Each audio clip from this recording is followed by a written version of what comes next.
বিদেশি কনসালটেন্ট প্রতিষ্ঠানের সুপারিশ অনুযায়ী নতুন ট্যারিফ কাঠামো বাস্তবায়নের 1 মাসেরও কম সময়ের মধ্যে পর্যালোচনা সভায় বসতে হচ্ছে চট্টগ্রাম বন্দরকে।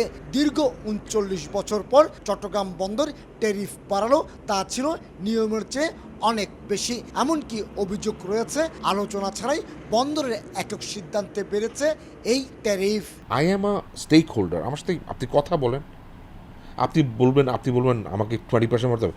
আমি বলবো যে আপনাকে লজিক দিয়ে বোঝাবো যে আমি সাস্টেন করতে পারবো। আপনি 5 অথবা 10 বাড়ান, 2 ইয়ার্স পর আবার বাড়ান। That's how you suppose to do it. প্রতি কেজি আমদানি পণ্যে মাত্র 12 পয়সা করে ট্যারিফ বেড়েছে বলে বন্দর দাবি করলো। প্রকৃত অর্থে বেড়েছে 41 থেকে 60%। ট্যারিফের অংশ হিসেবে গেট ভাড়া বেড়ে যাওয়ায় ধর্মঘট ডেকে এক প্রকার বন্দর অচল করে দিয়েছিল পরিবহন মালিক শ্রমিকেরা।